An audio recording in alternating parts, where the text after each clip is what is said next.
Gravity Water provides water to children in need for less than $1 per child per year. And I'm joined now by the founder of Gravity Water, Wright. Danny, welcome. Thanks for joining us today. Thanks for having me.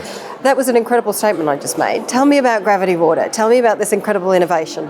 Yeah, well, we started Gravity Water to answer 3 questions. The first one was, how do we create a solution to water scarcity, to lack of access to safe water that's resilient to failure? As you know, we've invested billions of dollars to address this over the last few decades, and it's still a major problem globally.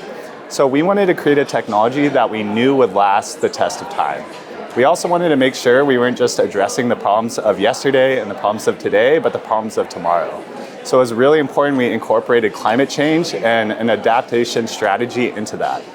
And so when we started Gravity Water, we started with harvesting rain and turning that into safe drinking water through gravity-fed filtration. And we did this all with local materials that could be found in communities around the world. When you said when you started it, so that's obviously not just what you're doing now. You sort of move further down the road. So you started off by harvesting rain. What does it look like now? So we're at a really exciting shift in kind of our direction. Access to safe drinking water is still our critical mission. However, we realize the way to get there may be faster through climate action and strategy. One thing that we did in the last year that's really exciting is we started running entire schools off rainwater. And what we're seeing is we're helping schools run over 50% of their water use directly from rain. And this is saving 300,000 liters per school per year.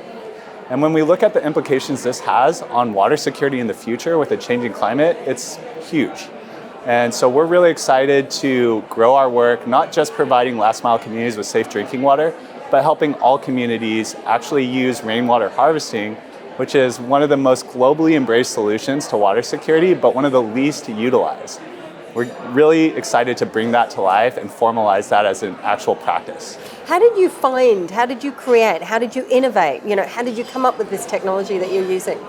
Yeah, well, the first question we really addressed was around that resilience to failure. And we realized if we wanted to create a system that communities could sustain on their own, it had to be based on materials in their local economies and their local marketplaces. And we realized that to do that, we had to really create a simple solution. And so what we were looking for was a perfect blend between simplicity and effectiveness, because in that match is where we would have resilience.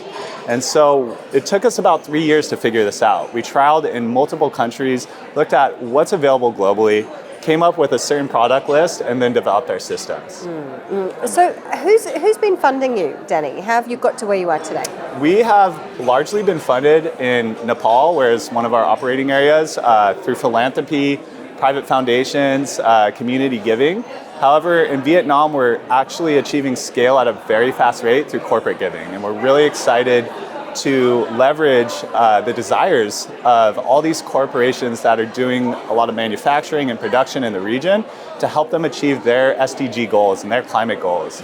And so we're seeing a huge opportunity to scale safe drinking water access and climate resilience throughout Vietnam and Southeast Asia through this model. So why Vietnam and Nepal?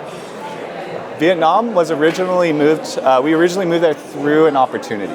So we had a funding opportunity at an early stage of our development to really grow our technology, grow our data collection, learn. However, when we got to Vietnam, we learned that rainwater harvesting was so happily embraced by these communities. It was practiced by most of them, but in a very informal capacity. So they weren't actually able to use the water that they were collecting for more than just maybe washing some dishes. So we saw a great opportunity in just a little change of behavior to take that rainwater and make it available for all uses. And so we saw a very clear pathway to scale through that. Are you looking into different areas now, Danny? Are you looking into parts of the world which don't have abundant rainfall and need other ways of providing safe drinking water? We haven't explored too much of arid regions. However, we are expanding. We have 50 pilots projects in Taiwan this year. We have over 40 here in Malaysia in the north. And together we'll be doing about 400 projects in these 4 countries, collecting data to understand really where rainwater harvesting is beneficial. That's a big unknown and a big reason why development groups and other philanthropic groups have trouble investing in. Denny, it's been such a pleasure to have you with us today. Thank you So much Thank for you so joining much. us.